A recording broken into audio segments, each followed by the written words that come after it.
Hey everyone, I hope you're doing well and staying safe during this time. If you're new here, welcome to the channel. Like I said, thank you so much for checking me out. If you haven't done so, please make sure to hit that subscribe button just right below the video. Cool, thank you so much. I really do appreciate it. And if you're returning, welcome back. Thanks again for your support. I truly do appreciate having you here. The latest commentary from attorney John Deaton includes an updated list of the facts and circumstances surrounding the SEC versus Ripple lawsuit. It covers a meeting between Ripple CEO Brad Garlinghouse, XRP creator, and Ripple CTO David Schwartz, then SEC Chair Jay Clayton, and then SEC Director Billy Boy Hinman. Now, among the points made during their meeting were that XRP did not have legal clarity. And also, John notes the degree to which Ripple was warned by their legal team back in 2012 of the risks associated with launching Ripple.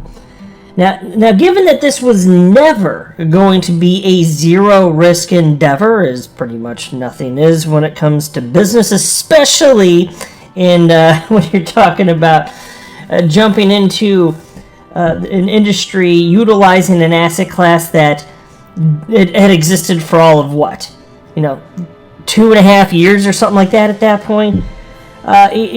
Given that this was never going to be a zero-risk endeavor, should Ripple have just given up on their business endeavors and XRP as well? Because again, there was some risk. Well, I made a video yesterday where I went in pretty great detail in terms of what the risk was as it pertains to XRP potentially being viewed as a security, and there was minimal risk. And Ripple's legal team at Perkins Coie back then anyway, so with Perkins Coie, they made it pretty damn clear what they could do to diminish the potential of the SEC even making charges that XRP was actually an unregistered security of Ripple, the company. And so I'd say on that front, and I'll just tell you my opinion here at the outset in case you missed it the other day, I don't think, even though Ripple was technically warned, I think that they were nothing but responsible in moving forward. They went through their due diligence, they got the perspective from the legal professionals, and they're like, yeah, I mean, technically when it comes to something like this, there's absolutely no 100% guarantee, but yeah, you should be in the good if you move forward. That's what they were advised. But there were some more ambiguous areas from a legal perspective not having to do with securities law, which Ripple had to deal with years before the SEC coming after them, claiming that XRP itself was an unregistered security of Ripple, and they were warned of that. And it's just the nature of things. Like, the way I look at this is, in this space, even if Ripple never existed, there was going to be some messiness, and I can accept a little bit of messiness. There's a little bit of uncertainty. Courts have to figure out some stuff.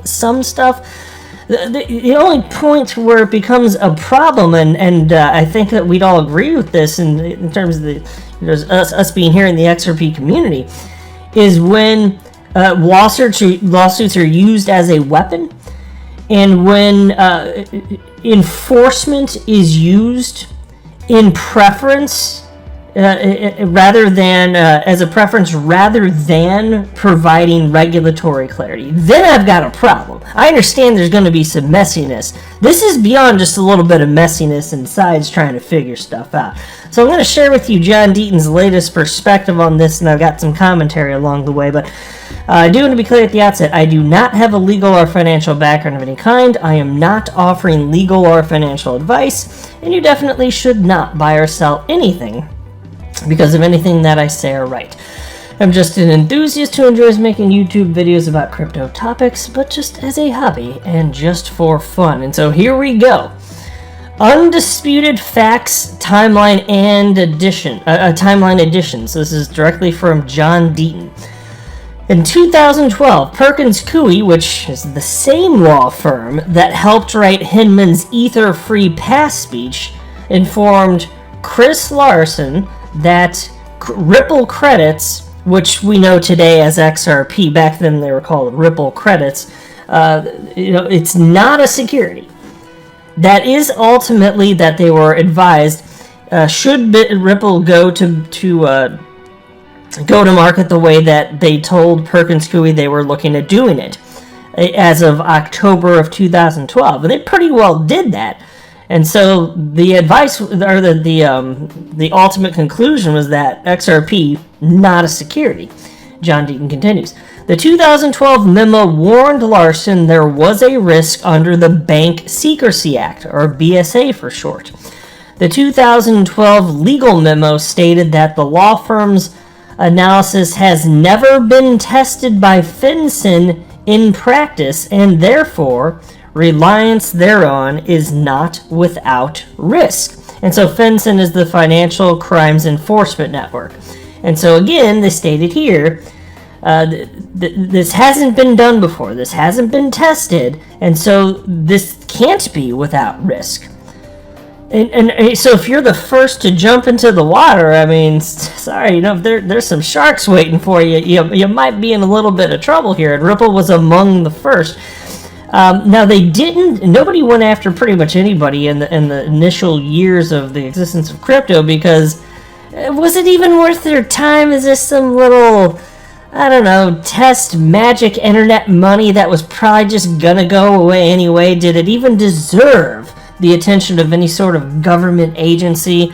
Well, government agencies weren't so sure, which is why for, better part of a decade, you didn't see anything out of them, really, just about nothing, right? Anyway, John continues, though. The Perkins Coie memo was spot on because in 2015, FinCEN sued Ripple, claiming it had violated the BSA. FinCEN's suit against Ripple was the first civil enforcement action against a cryptocurrency industry player, a case of true first impression in the industry.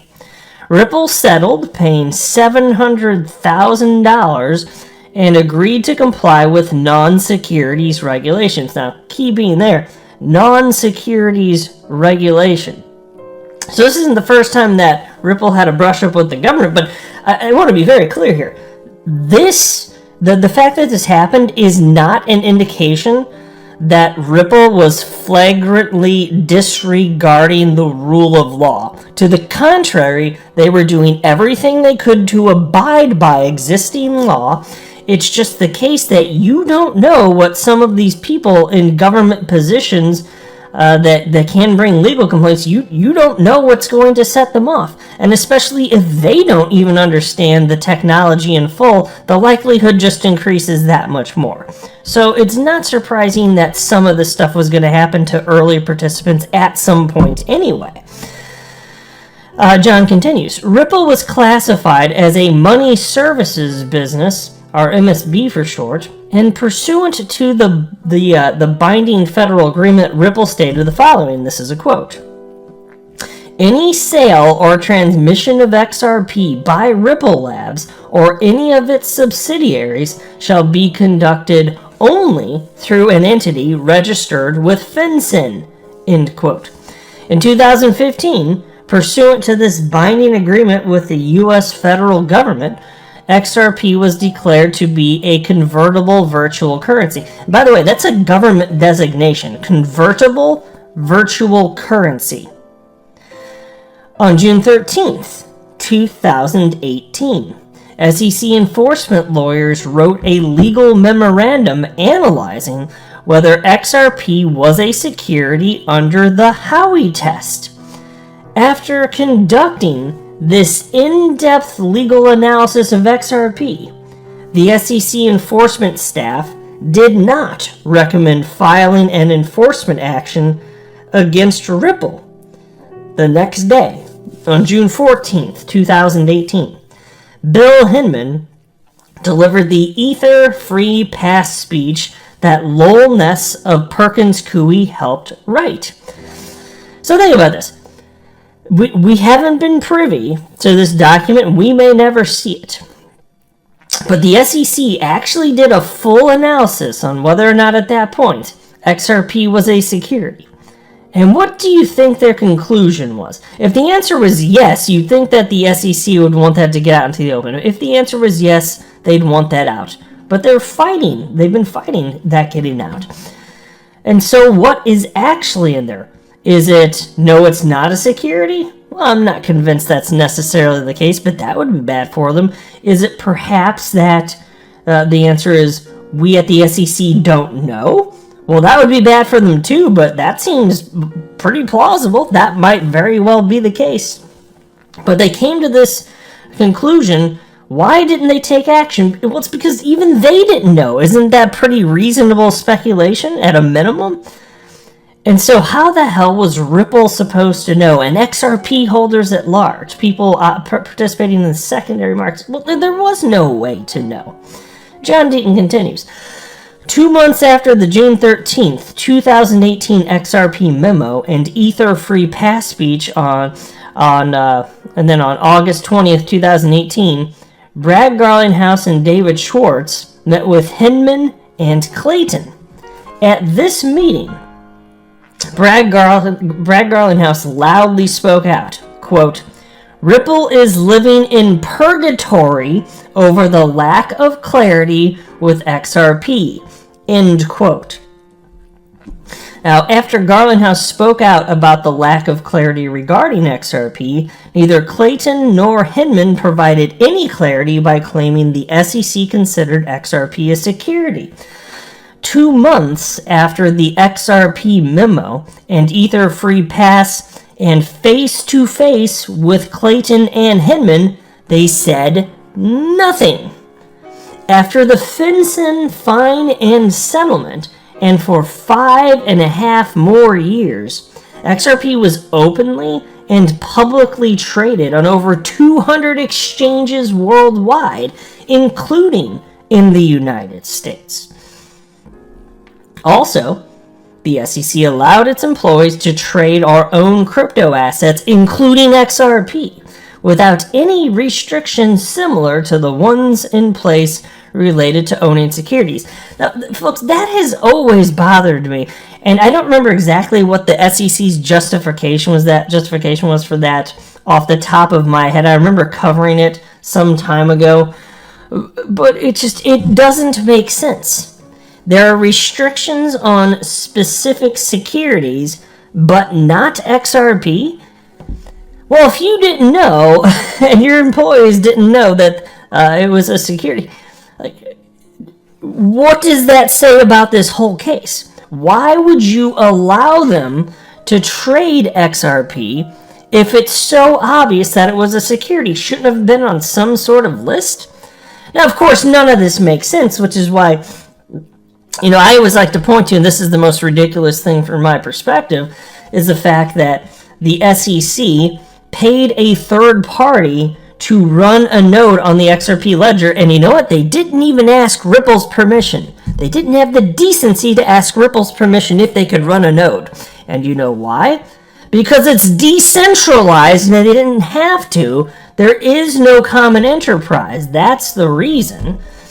But they helped facilitate what they later claimed were illegal securities transactions using United States taxpayer funds. Well, isn't that a fun hoot? Oh yes, it's a bunch of hoots. John continues. In fact, up until 2019, even SEC enforcement lawyers could own XRP without seeking permission or advice. Also in 2019, the United States' largest exchange, Coinbase, went to the SEC in January 2019, informing the SEC that Coinbase had run XRP through its stringent regulatory framework and determined XRP not a security and intended to list XRP unless instructed otherwise. The SEC did not disagree, and on February 28, 2019, Coinbase listed XRP. How about that? If this is so dangerous for investors, How could the SEC, the reputable SEC, I almost vomited even just saying that, sarcastically, it made me feel a little bit like wrong on the inside. Why, if they're protecting investors, would they allow this to occur? Don't make no damn sense to Moon that Bob and his batch. John continues. 18 months later, on December 17th, 2020, former SEC Chief Grunfest sent Clayton Hesterpers, Elad Roisman, and Allison Lee, Commissioner Crenshaw, and others a letter pleading not to sue Ripple over use of XRP. And by the way, 3 of them actually 4. No, okay. So yeah, it's actually, never mind. It was all 5 of the people that had a vote on this. It was Clayton, Hester, Elad, Allison, and Crenshaw. And there were some additional ones not named by John Deaton here, but the 5 people who got to have a vote on this were included on that email. John continues. Grunfest explained that everyone behind the decision to bring a suit against Ripple and XRP was leaving the SEC. Hinman left a week earlier. Clayton was leaving on December 23, 2020. Mark Berger, Director of Enforcement and someone who helped write the document, the legal complaint, was leaving. The Director of Trading and Markets was also leaving within weeks. Grunfest characterized these departures as a mass exodus never before seen of senior staff responsible for bringing a lawsuit as they walked out the SEC's door, and that this exodus raised obvious concerns. Grunfest explained that there was absolutely no exigent reason to rush the lawsuit, considering XRP had been trading for almost 8 years. Grunfest pointed out that after 2.5-year investigation, the SEC did not allege a single instance of fraud or misrepresentation. Now pause, think about that. So obviously there is no fraud, but not even a claim of misrepresentation. Now why might that be the case? Well, first of all, Ripple's clearly been operating in good faith.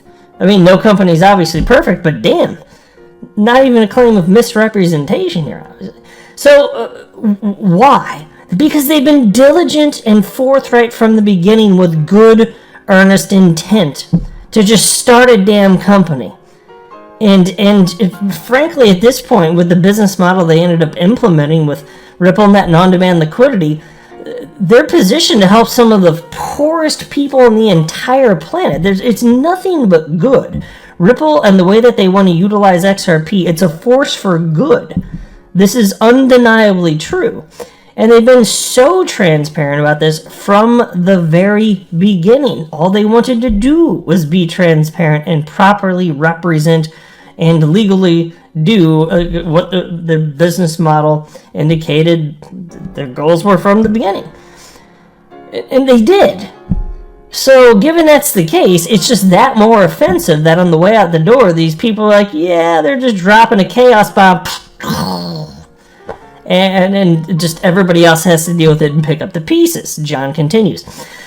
Grunfest stated if the SEC filed suit, it would cause multi-billions in damages to innocent holders of XRP with no connection to Ripple, and that this harm to innocent holders would be the most significant in the history of the SEC in a non-fraud case.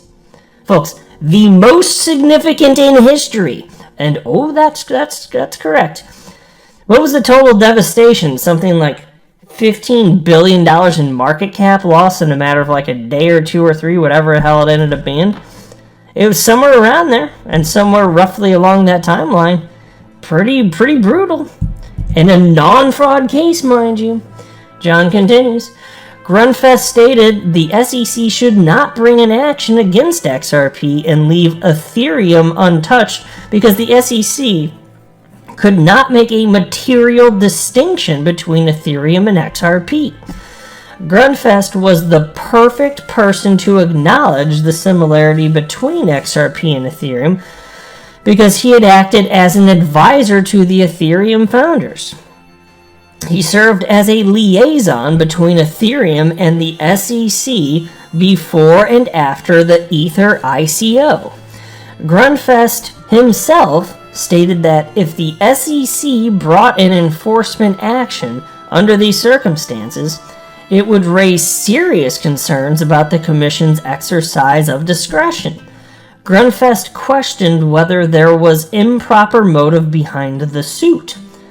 And on December 21st, 2020, Clayton met with Gary Gensler, suspected to be appointed by Biden as the next SEC chairman.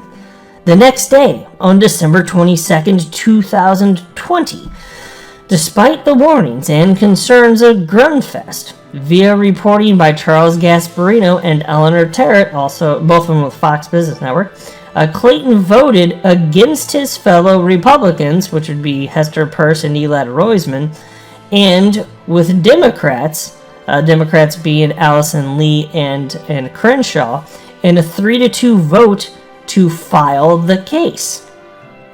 The next day, Clayton left the SEC forever. His firm, Sullivan and Cromwell, represented Consensus, and Joe Lubin in its purchase of Quorum and the JP Morgan coin, a direct competitor of Ripple and XRP.